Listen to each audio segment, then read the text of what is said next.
Olá, bem-vindos ao BDP Podcast, um espaço de reflexão sobre temas económicos e monetários do Banco de Portugal. O meu nome é Nuno Aguiar e neste episódio vamos falar de um assunto que não tem saído das notícias nos últimos anos, a saúde em Portugal. Em específico, a capacidade dos hospitais para operarem de forma eficiente. Da falta de médicos às longas listas de espera, a saúde tem vivido debaixo de uma nuvem de insatisfação, que não tem desaparecido apesar da injeção de cada vez mais recursos públicos. É neste contexto que importa avaliar a eficiência destes gastos. Na Revista de Estudos Económicos de julho, foi publicado um estudo que procura fazer essa análise. E para nos explicar algumas das principais conclusões, temos connosco uma das autoras, Cláudia Brás, economista do Departamento de Estudos Económicos do Banco de Portugal. Muito bem-vinda, Cláudia. Olá, Nuno. Bom dia. Muito obrigado pelo convite. Eficiência pode ser um conceito distante para algumas pessoas. Pode explicar um pouco melhor o que é que significa ser eficiente? Claro, em termos económicos, podemos pensar na eficiência como a capacidade de aproveitar os recursos da melhor forma possível. Ou seja, dados os recursos que temos, queremos tirar o máximo proveito deles para produzir bens e serviços ou até para o bem-estar da população, mas queremos ao mesmo tempo evitar desperdícios e custos desnecessários. Isso é eficiência em geral. Como é que vocês utilizaram esse conceito para medirem a eficiência dos hospitais neste estudo que publicaram? O conceito de eficiência com que trabalhamos é bastante específico. Ela é chamada de eficiência técnica. Ou seja, o que nós fazemos relativamente aos hospitais é olhar para os inputs produtivos, os recursos que os hospitais têm, como as despesas com pessoal, a despesa com consumos intermédios, o número de camas que os hospitais têm, e ao mesmo tempo olhar para aquilo que eles produzem, para os outputs produzidos. Basicamente, nós olhamos para 4 variáveis em termos de outputs: as consultas, os atendimentos de urgência, as cirurgias e as altas de internamento. Nós trabalhamos com 22 hospitais públicos portugueses e centros hospitalares e consideramos que a nossa amostra é representativa. Para chegarmos aos valores de eficiência, temos que usar uma ferramenta analítica. Essa ferramenta analítica é a Data Development Analysis, mais simplesmente designada por DEA. O que é DEA e como é que nós chegamos ao valor de eficiência? Basicamente é uma técnica matemática através da qual nós derivamos uma fronteira de produção. A fronteira de produção é uma linha imaginária onde se situam os hospitais mais eficientes, ou seja, aqueles que maximizam os seus resultados com base nos recursos, ou podemos olhar pela perspectiva diferente, aqueles que minimizam os custos para obter um determinado resultado. De facto, a DEA permite-nos olhar através dessas duas perspectivas. Portanto, os hospitais na fronteira são os eficientes, aí a distância que os outros situam desta fronteira é, no fundo, a ineficiência que eles enfrentam. Portanto, quanto mais distantes da fronteira, mais ineficientes serão. Portanto, talvez só mesmo para terminar, a eficiência que nós estamos a medir é uma eficiência relativa, ou seja, de cada hospital face ao grupo que estamos a considerar. Exato. Isso é relevante para a pergunta que tinha para lhe fazer a seguir, mas antes disso, quão eficientes então são os hospitais portugueses? Que essa é a grande pergunta que tínhamos que fazer, não é? Sim. Uma vez aplicando esta técnica, nós conseguimos calcular de facto um score de eficiência para cada um dos hospitais e podemos agregar tudo e calcular uma média. O que nós verificamos, nós trabalhamos com o período de 2012 a 2022 e se olharmos, por exemplo, para o último ano, para essa média no último ano, 2022, obtemos um score de 0,8. Como é que lemos este score? Portanto, no máximo, ele pode ser 1, ou seja, o hospital eficiente tem um score de 1. E basicamente este 0,8 o que nos diz é que seria possível, em média, este conjunto de hospitais públicos portugueses, reduzir os seus recursos em 20%, mantendo o mesmo nível de produção, ou, na outra perspectiva que existe sempre, aumentar a produção em 20%, utilizando o mesmo nível de recursos. Intuitivamente, isso parece-me algo ineficiente. Eu não sei, nós podemos dizer isto, é um valor baixo, é um valor elevado? Como é que devemos ler esta métrica? Porque, como disse há pouco, ela é comparativa, não é? É relativa entre os hospitais. Sim, de facto essa é uma questão muito relevante, mas é uma questão também mais complicada de responder. Porque nós tentamos olhar um bocadinho mais em termos qualitativos para este valor e não tanto para o valor exato em si, para o que ele representa. E isto porquê? Porque a DEA, esta técnica que estamos a utilizar, tem diversas vantagens. Ela é ótima para analisar múltiplos inputs e outputs, portanto, que é o que estamos aqui a ter em conta nos hospitais. Não temos que definir uma forma específica para a função de produção, ou seja, como é que estes inputs e outputs interagem entre si. E funciona muito bem também com um número limitado de observações. E nós temos simplesmente apenas 22 hospitais. Exato. E, portanto, é muito adequado.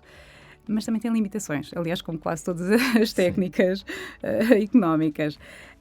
E as principais limitações é que os resultados são muito dependentes do tamanho da amostra, da escolha das variáveis que nós estamos a utilizar e até se existem os chamados valores atípicos, os chamados outliers.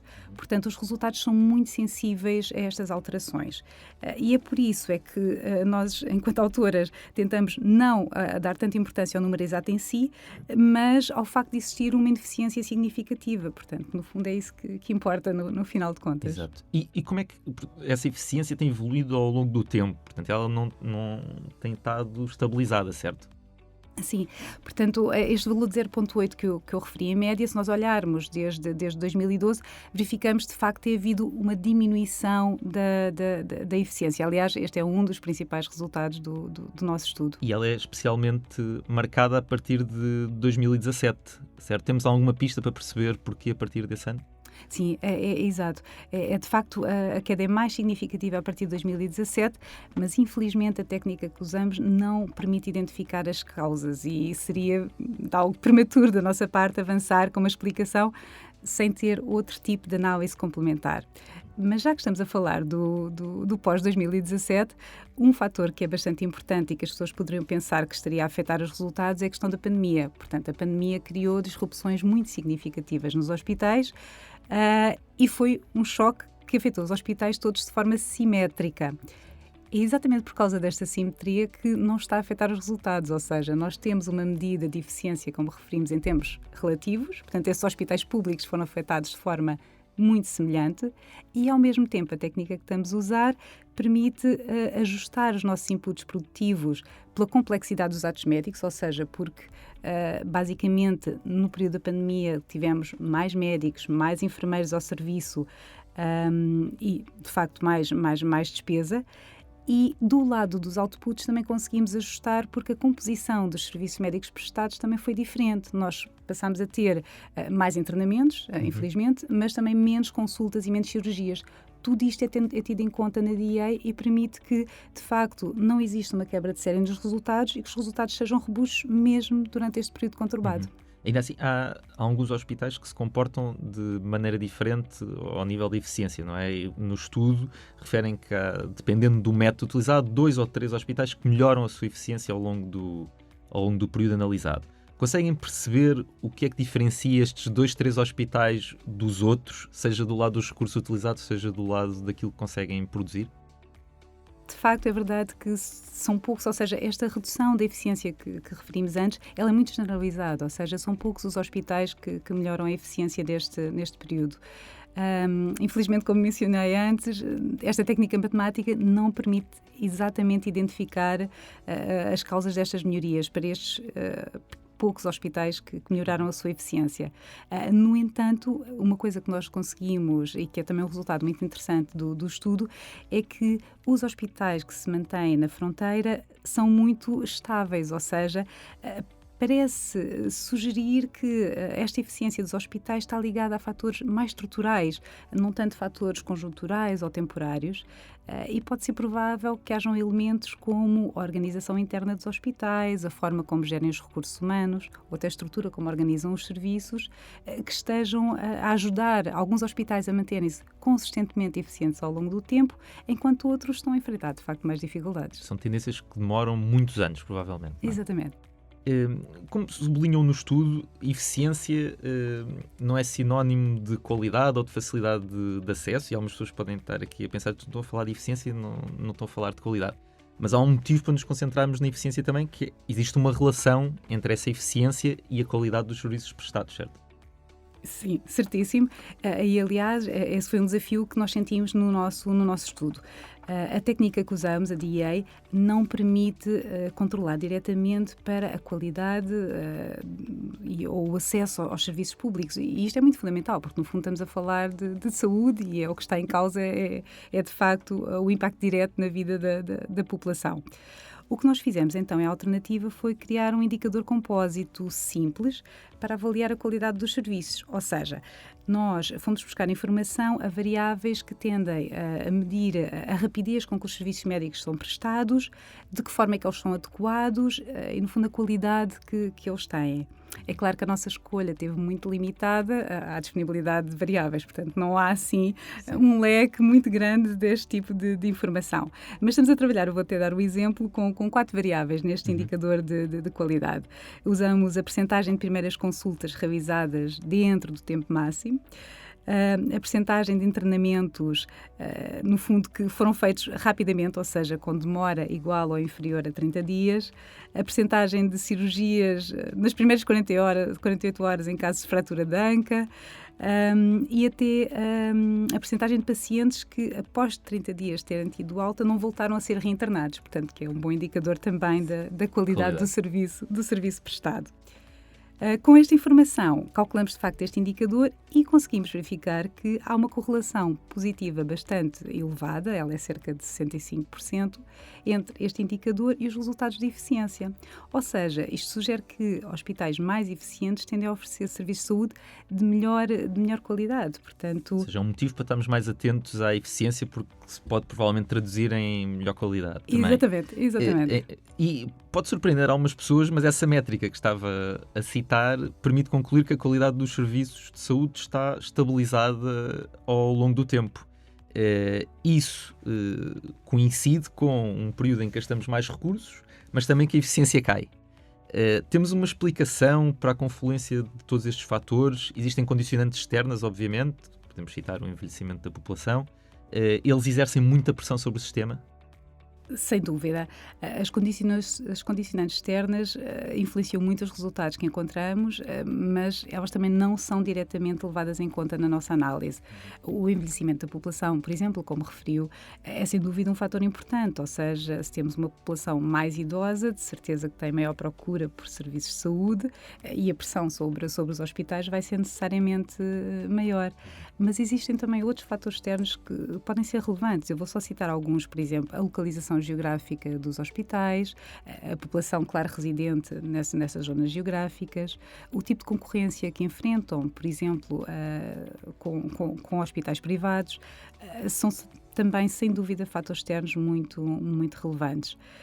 Por exemplo, se tivermos hospitais situados em áreas com a maior concorrência privada, basicamente a concorrência que enfrentam é diferente de outros hospitais em que estão em localizações em que existem menos opções.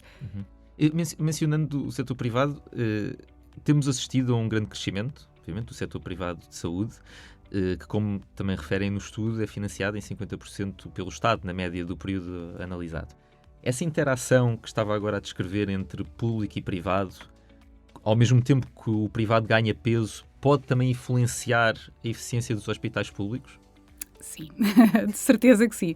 Ou seja, talvez só referir de facto o quão importante tem sido a expansão dos serviços de saúde oferecidos pelos hospitais privados em Portugal, porque se olharmos para o ano 2000 e agora a situação no período recente, o que observamos é que a despesa que esses hospitais fazem mais do que duplicou. Ela foi multiplicada por 2,5 vezes, portanto, em percentagem do PIB, o que significa que é, de facto, um crescimento muito, muito substancial. E é verdade, tal como o Nuno disse, que quase 50% das despesas destes hospitais privados são, em última instância, pagos pelo Estado. E isto porquê? Essencialmente porque o Estado realiza acordos e parcerias com o setor privado e não só, também porque utentes, por exemplo, aqueles que beneficiam do sistema de saúde público, que é a ADSE, também decidem utilizar os hospitais públicos. Portanto, aqui, os hospitais privados, não é? Os hospitais privados, claro. Sim. E só uma última pergunta. Perante esta perda de eficiência e aquilo que concluem no estudo, temos algumas políticas públicas que poderiam ser consideradas para inverter essa tendência? Vocês não fazem propriamente recomendações, não é? Sim, é verdade. Essa é a pergunta, diria eu, quase fundamental no fim de tudo. Nós achamos que a análise que fizemos dá um pequeno contributo, mas não permite tirar conclusões definitivas que deem origem a recomendações de política muito, muito, muito específicas. Achamos que Para isso ser feito era preciso uma investigação mais abrangente, porque o setor da saúde também não são só os hospitais e, portanto, é muito mais alargado. E tinha que ser também algo mais aprofundado, para ter em conta fatores que fomos referindo ao longo deste podcast. Apesar de tudo, achamos que esta redução que identificamos na eficiência dos hospitais públicos é uma preocupação e, como tal, devia ser tida em conta pelos nossos decisores de política. Cláudia, muito obrigado por nos ter ajudado a perceber o nível de eficiência dos hospitais portugueses e o que isso pode significar para as nossas vidas. Muito obrigado também a quem nos esteve a ouvir. Uma análise da eficiência hospitalar em Portugal é o título do estudo publicado na Revista de Estudos Económicos de julho. Para além de Cláudia Brás, é assinado por Leonor Cunha e Sónia Cabral. Tal como as outras publicações do Banco de Portugal, pode ser consultada em bportugal.pt. Siga-nos também no X, LinkedIn e Instagram. Até breve!